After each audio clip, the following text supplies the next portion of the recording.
What if instead of Brooklyn, the West Indian Day Parade was in Harlem? Well, we don't have to imagine because that's exactly where the West Indian Day Parade started. You see that parade that does have in Brooklyn every September morning? It's arguably one of the largest and most vibrant of all the North American carnivals. Toronto don't come for me. But many people don't know that the parade actually got its start in Harlem. So here are a few things every Caribbean person should know about the early history of the West Indian Day Parade. My name is Devonne Adanna and I have been gifted the talent of storytelling. If you want to hear tales of Caribbean courage, meet the heroes and heroines of the Caribbean diaspora, and be exposed to Caribbean wisdom through our many proverbs and sayings, then let me welcome you to the Devonne Adanna experience. Like this video and subscribe to this channel to get more Caribbean storytelling content just like this. Picture it. You're an immigrant musician in 1920s Harlem. You live against the backdrop of the Harlem Renaissance. It's a period of rich cultural and artistic creativity among African Americans. But somehow, even with all this palpable excitement, you feel like something is missing. And you know exactly what it is. Well, this is the situation that Trinbagonian Jessie Waddell Compton found herself in. She has a band in Harlem called the New Tones, but she finds herself yearning for carnival culture. And in the dead cold of winter, also known in the American Northeast streets as February, Jessie is going to rope in some of she West Indian friends and was like, let me recreate carnival in Harlem now.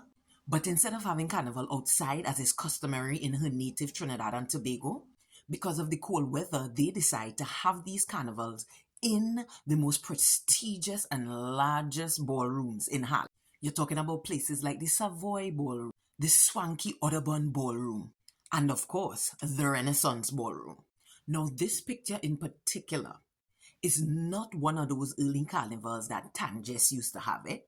It's actually a picture of Louisiana transplants to Harlem having a Mardi Gras. So Tanges certainly wasn't alone in her yearning for culture. But the truth is her carnival parties were little more than costumed themed masquerade ball. It lacked the authenticity of shaking your tail on the open road that is synonymous with Trinbago Carnival. So what to do?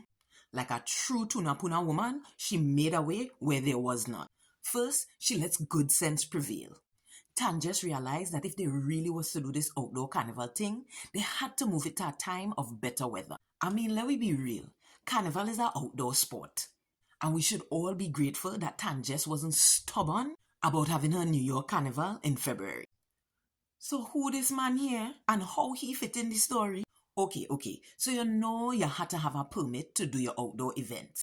Well, meet William O'Dwyer.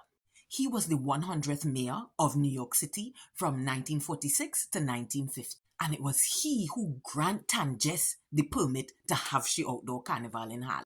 Okay, so here we're going to take a slight detour because you had to understand what happening around this time when Tanges decided to having this outdoor carnival. It's 1947.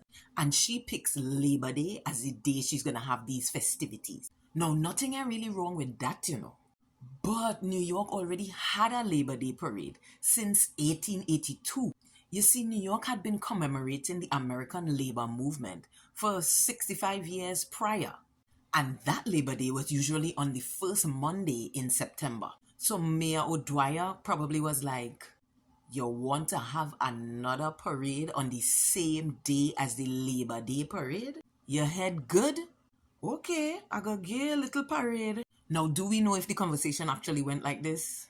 We can't be too sure, but he might have had his reservations. But Tanges knew she people would have come out. But Tanges also knew that one hand can't clap. So she sent out a clarion call to she people. And it's so the Avengers assemble. They formed something called the Trinidad Carnival Pageant Committee. And each of them played their part in ensuring that that first outdoor carnival wouldn't be the last. Now, this first outdoor carnival had to prove itself. It had to be a money-making venture. So I know you're wondering, how is it that this committee raised the funds to pull off this thing where the streets of New York have not ever seen? Well, first of all, they believed in their brand so much that they created a keepsake of the inaugural occasion. It was called a souvenir journal for West Indies Day. And Tanges and her team sold advertising space and boosters in the booklet. Now I know one of these souvenir journals must have survived. Maybe in a Harlem brownstone attic or something so. Oh, let's look now. Let's check in on the attic now. Okay, so let me talk about September 1st, 1947. Birth of a carnival city. September 1st is when carnival was celebrated that year. And can I tell you, it was a beautiful day. Lowest temperature on record for that day, 63 degrees. Highest temperature on record for that day, 89 degrees. Not a lick of rain or snow.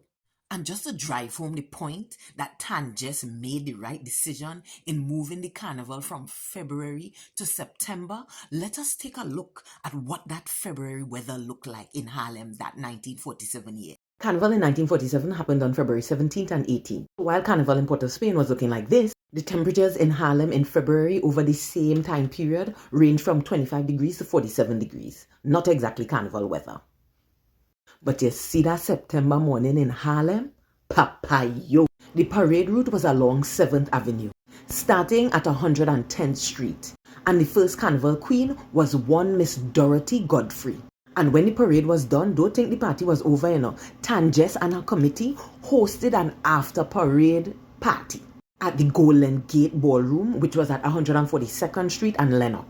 Now, that ballroom closed in 1950. I believe it's like an apartment building now. But what you need to know about the Golden Gate Ballroom is that it was elaba. And when I say elaba, I mean it was huge and cavernous. I mean the dance floor could hold 5,000 people alone. That is not even the spectators. This is a wedding that they held there. You see how much people here? So that first outdoor West Indian Day parade was so successful that it went on for another 17 years. There was a news article about 10 years after the West Indian Day Parade had started where Tanges was interviewed about having just recently come back from a 5-month trip in Trinidad where she had witnessed the 1957 carnival, and she came back brimming with ideas on how to make the next Harlem carnival even bigger and better. And to give you an idea of how much of a shrewd businesswoman she was, she even mentioned in the article how she was eager to partner with non-West Indian businessmen and other organizations to make the parade a true Caribbean-American affair. Yeah, the thing was nice. It feels as if the only way that this thing could have stopped is if they take away the permit. And unfortunately or fortunately, that's exactly what happened in 1964. The permit for the Harlem West Indian Day Parade was revoked. And here's my theory as to why. Hey, I want to bring you more stories of Caribbean courage, but in order to do that, I need to know where you're from. So comment your country or your flag and look out for a story of Caribbean courage from your island real soon. And you might as well like the video, subscribe to the channel, and share this with a Caribbean person you know. Now, back to the story. In July 1964, you have the Harlem race riots. It all started when a 15-year-old black child was unalived by a white off-duty police lieutenant. It set off 6 days of rioting in Harlem. Then, on September 1st, 1964, Lieutenant Gillian is cleared by the grand jury of any criminal liability. They refuse to indict him. Now, that information breaks on September 1st. Labor Day celebrations are set to kick off on September 7th, just 6 days away. City officials were likely to move very cautious, especially in Harlem. Now, this doesn't have to be the exact case, but given the temperature in Harlem at that time, it's quite possible. And where one door closes, it opens the door for even bigger blessings. So the permit get revoked. And of course, people ain't want the carnival to done. So they tell themselves, let we go down to Crown Heights in Brooklyn by we cousin and them, yes? Okay, so they may not have been cousins. I might just be making a part up, but they went to Brooklyn. That's what you need to know. They got to Brooklyn. And this is where Rufus Goring and Carlos Lezama pick up the mantle in the late 1960s. And them two, they need their own story. But what we learn from Tanges, if you find yourself abroad and you're missing home, do something about it. But be open to change when you're chasing authenticity.